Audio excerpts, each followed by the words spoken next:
you cannot detain me without, reasonable articulable suspicion. If they're, I like to get them to repeat what they're saying. So if they're saying, if a cop comes up to me and says, it's illegal to film this facility, I'll respond to that by saying, so let me make sure I get this straight and understand what you're saying. You're telling me that it's unlawful to film that building from this public sidewalk. I try to get them to confirm what they're saying. I'm there to investigate, not to, um, argue with them or threaten them or anything like that. I'm there just to document what they're saying and try to get out of there without being arrested. Well, I have to give credit where credit is due because you are in process of multiple lawsuits, and from the outside in looking at what's going on, you have a really great chance of prevailing.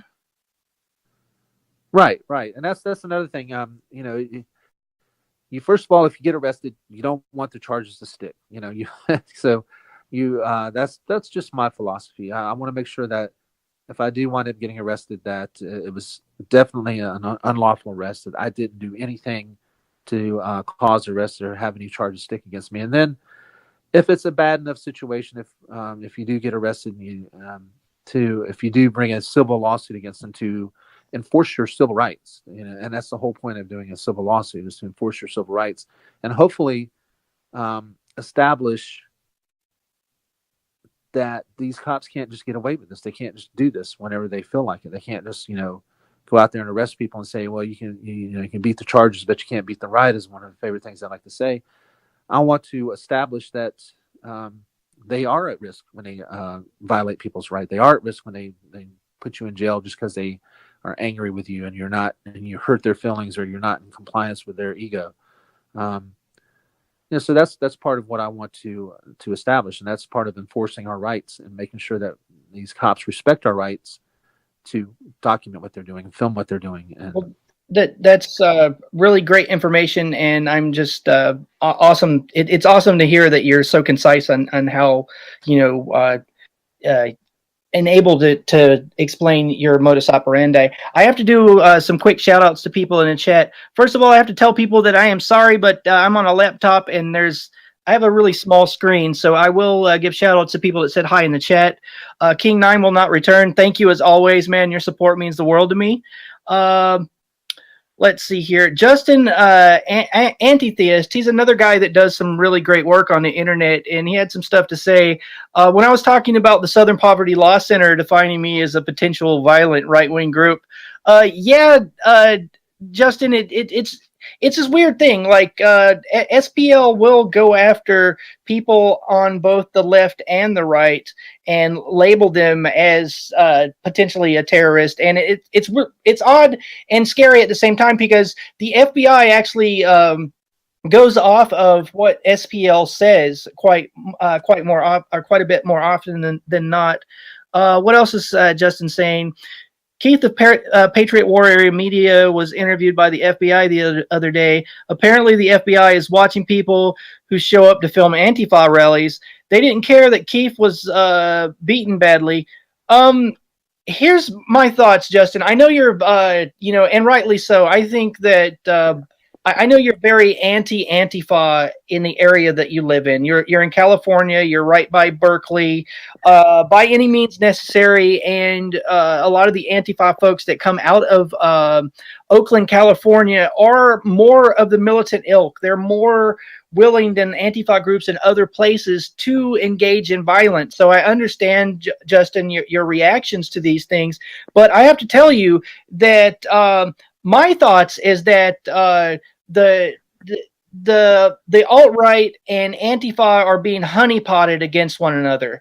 I believe the government is surveilling both groups, and they're going to swoop in and usurp or use the actions of both these groups when there's violence to have another thing that they can establish more oppressive legislation with and deny all of us our liberties. So I believe that they're being honeypotted, and that's probably why, they didn't care about Keith being beaten. They care more about data collection and seeing who that they could charge later at this point in the game.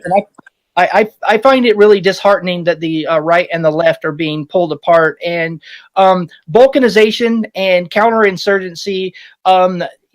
If you do any deep research into the deep state and how our government actually works, they want us fighting amongst ourselves, right and left. But Justin, I would love to talk to you on my radio show here and have in-depth conversations with you, because I have a very unique perspective. Being an anarchist, but I have this reputation for being an ardent defender of everyone's civil liberties. I think it'd be great for us to actually just have that conversation. Hey, Mike. Just getting your heads up. We are at the top of the hour, so. All right. So, questions for Jeff from the audience? I'm actually gonna put it out there. Hey, if you guys got questions, if anybody's got questions, I'd love to talk to them and see if I can answer your questions. It'd be great. Okay. Well, it looks like we got a few popping in right now. So, how do you determine when it's time to actually do a records request if you're doing an audit? How do I determine when to do an well, one of the things I like to see is if I've been to a location, say a law enforcement agency, and I've done an audit, I'd like to see what they say after, what they said about me doing it. How do they react to it? So I'll do a public records request. For example, I will ask for all emails that contain my name to see if they are. What I'm hoping that they're going to do is they're going to send emails amongst each other to say, hey, look, we don't like this guy or whatever, but he has a right to be out here to do this. And we want to make sure that if we see him filming, that everybody knows that he has a right to film and not to interfere or threaten or arrest him. Hopefully that's what's being said. But unfortunately, most of the time, it's not that's what's being said. It's basically them trying to figure out how they can get you. So, my goal is to educate both the public and public employees that we have a right to film. And I guess I was naive when I first started that they would say, oh, look, he has a right to do this. But unfortunately, a lot of times the communications that they send amongst each other don't reflect that. It shows that they just try to figure out basically what can we do to make him stop instead of respecting it. So that's one of the things I like to do. If I've been to a place where I've conducted a civil rights investigation, I like to later on ask for emails, communications that contain my name, my YouTube channel's name, Honor Your Oath, or Photography is Not a Crime, since I'm a part of Photography is Not a Crime, to see what they've been saying. It's pretty interesting. I recommend that other folks do that. Use your right to know, exercise your right to know, make public records requests.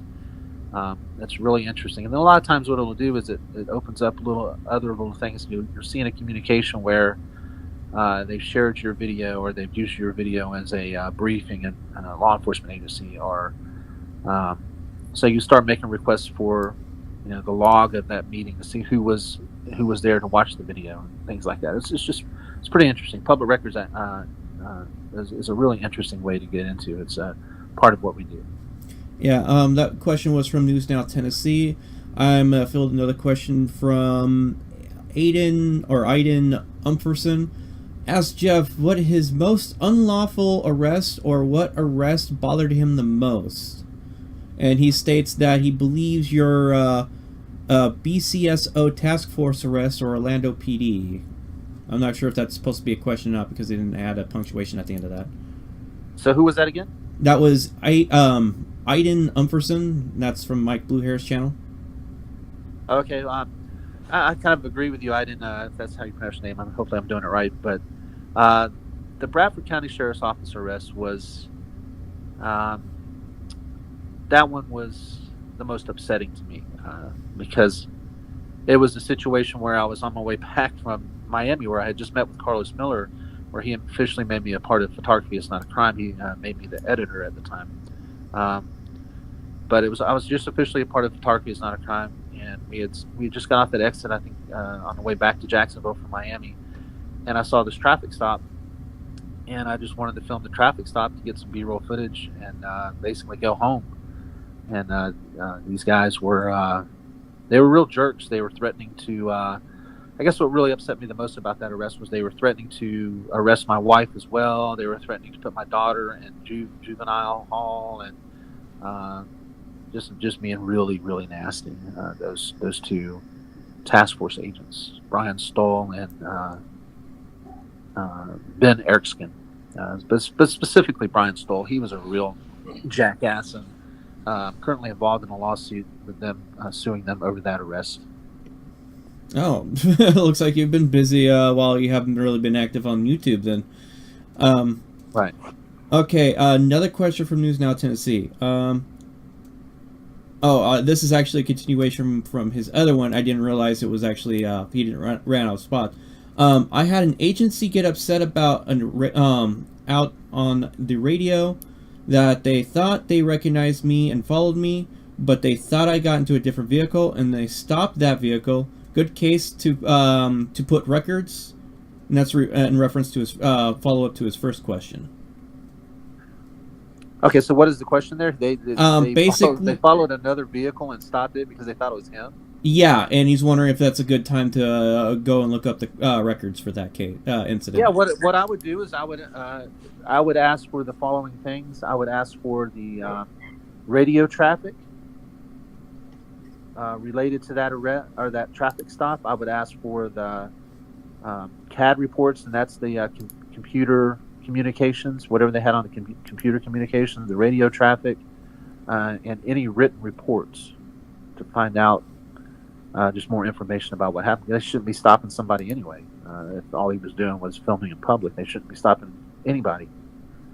So that would be interesting. I'd ask for the radio traffic, any written reports, and any computer terminal transmissions that they sent. That would be their laptop computers in their car.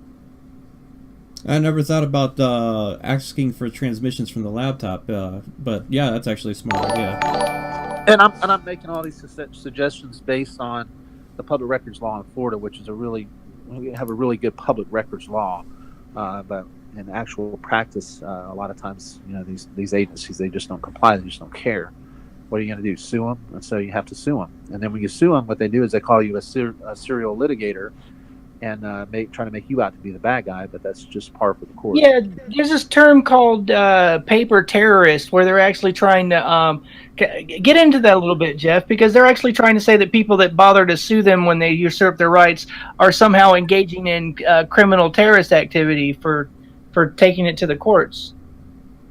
Yeah, they try to call you a scam artist. That's what they've called me. They've called me a scam artist. They've called me a serial litigator.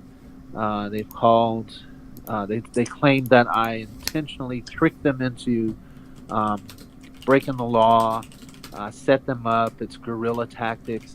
They just claim all kind of nonsense. It's the same thing as a kid getting their hand caught in the cookie jar, for lack of a better comparison, and then blaming it on their parents for making the cookies in the first place.